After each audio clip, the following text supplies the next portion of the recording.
Iya, seneng banget, excited banget karena film ini udah 4 tahun ketunda rilis dan akhirnya bisa tayang di 2023 ini. Yes. Pas hari kemenangan, hari raya Idul Fitri itu kita seneng banget sih. Momennya pas.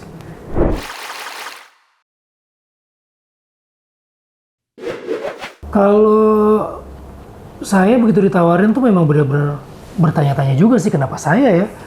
Apa namanya, kan maksudnya ini sosok tentang ulama gitu kan.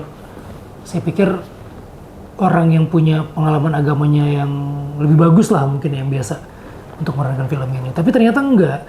Justru mereka sudah punya pertimbangan sendiri dan buat keluarga yang paling penting adalah bagaimana pemikiran seorang Buya Hamka, seorang jiwa Buya Hamka itu bisa dimainkan sebaik mungkin biar pesan itu bisa diteruskan ke anak-anak muda yang sekarang.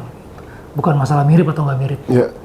Jadi buat saya ya excited sih, sebagai aktor pasti senang banget dapet tantangan yang baru. Nah, terus Alfi? Kalau buat aku pribadi nggak ada kata enggak ya buat Buya Hamka, langsung approve. Sebenarnya ada harapan sendiri sih pas awal di calling. Jadi kebagian temannya Buya yang di Kairo gitu. Tapi ternyata di ini ya. Tapi kirain syutingnya di Kairo bahasa Arab, wih. Alfi, syutingnya Buya Hamka di Kairo bahasa Arab, wih. Kira gitu. Taunya Ciloto. Itu beneran sih itu. Rezekinya itu. Cuma ada hadiah lain di balik itu kan, ada hikmahnya. Iya, betul. Gitu.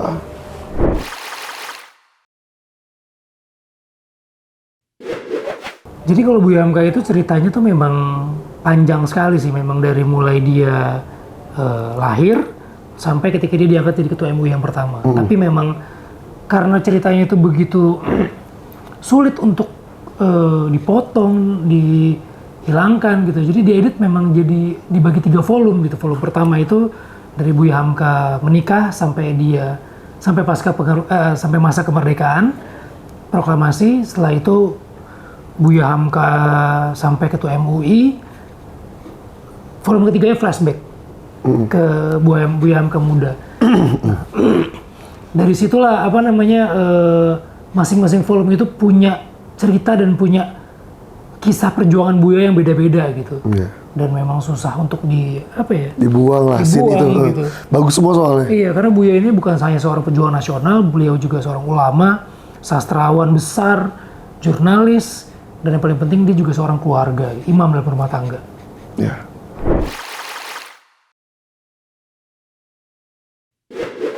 Saya sebagai Buya Hamka dari umur 16 tahun sampai umur 70-an tahun.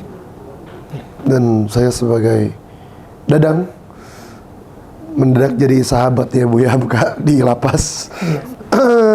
Kalau karakter Dadang seorang sipir biasa yang terkadang harus kejam kepada, bukan kejam, tegas ya. Tegas kepada, sesuai aturan gitu. Iya, sesuai SOP kepada narapidana. Tapi di sini Dadang berbeda. Karena yang dihadapinya adalah seorang ulama dan ternyata Dadang juga pengikut daripada Buya Hamka. Jadi disitulah berkemelut konflik bersama Buya Hamka dalam lapas. Gitu.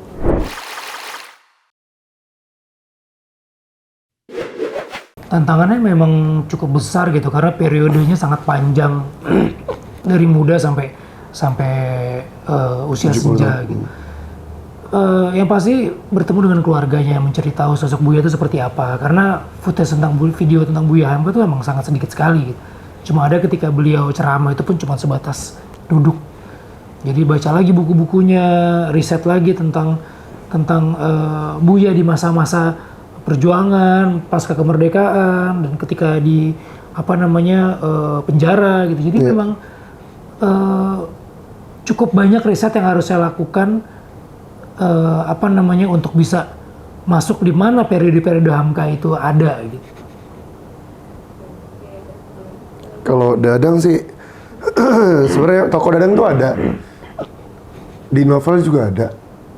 Cuman belum pernah ketemu orang ya. Cuman memang Fajar bilang Dia cuma ngarahin Vi, dia ini sipir dan sesuai, harus tegas sesuai SOP dan mencintai Buya. Dan pada akhirnya si Dadang ini yang bantu ngambilin kertas, ngambilin pulpen untuk Buya nulis. Biasa pakai mesin tik kan, sekarang jadi pulpen doang nulis. Dan susah, dibilang susah, ya susah karena harus ngejaga muka di depan Buya. Karena aku datang ke lokasi dengan full brewok sama Fajar, brewoknya harus dicukur, tinggal kumis doang, dan itu buat sebuah kegelian buat kita. Vino sampai bilang, Vino jangan di sini tolong Vino. Itu si PR itu si kejaga. Aduh, soalnya itu lagi hype film lain ya.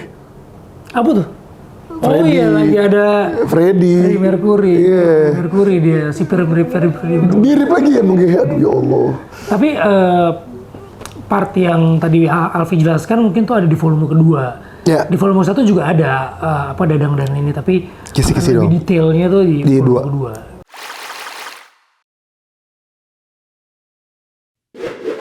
Iya, Ciloto, Bogor, Puncak, Padang pasti, Jakarta, Tegal, ada di Kairo, di Mesir, banyak. Roadshow. Yoi.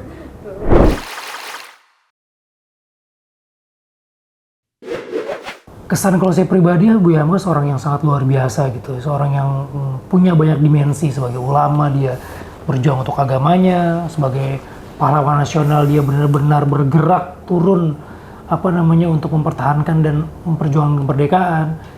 Tapi perjuangan dia sebagai keluarga, sebagai kepala keluarga itu juga sesuatu yang sangat dahsyat kalau buat saya gitu.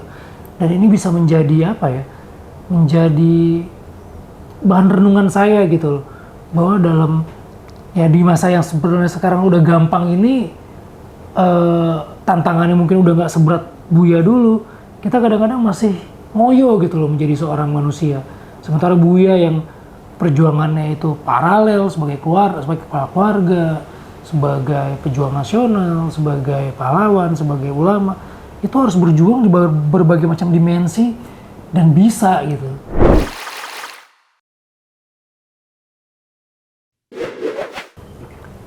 Ya buat saya pribadi, semoga film Buya Hamka ini bisa menginspirasi, bukan cuma jadi sebuah tontonan yang menghibur, tapi bisa juga jadi tuntunan, bisa jadi bahan perenungan kita gitu, bahwa sosok seorang Buya Hamka ini perjuangannya luar biasa gitu.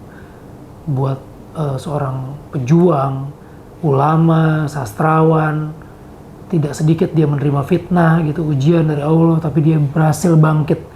Nah inilah menjadi inspirasi paling nggak buat diri saya sendiri untuk bisa menjadi manusia yang lebih baik lagi gitu ke depannya. Kalau buat saya, film ini adalah salah satu cara untuk membangunkan kita dari tidur kita. Terlalu lama kita terlena dengan sosial media, dengan teknologi, sehingga terlalu lama kita menjadi pengikut, bukan terlalu lama kita jadi followers, bukan sebuah trendsetter kayak Buya Hamka. Di zaman itu Buya dengan segitu keminiman teknologi, dia saja berjuang dengan segitu maksimalnya. Mungkin kalau Buya Hamka hidup di zaman ini, nggak ngerti segala aspek digerakkan sama beliau. Dan kalau buat aku pribadi, itulah teguran. Saatnya kita harus bangkit, saatnya kita harus membuat sesuatu yang berguna dunia dan akhirat. Amin. Buat seluruh anak bioskop dimanapun kalian berada, kalian semua wajib nonton film Buya Hamka. Mulai kapan, Vi? Tanggal 20 April 2023 di bioskop kesayangan Anda, Di Cinepolis Cinema. Cinepolis Cinema.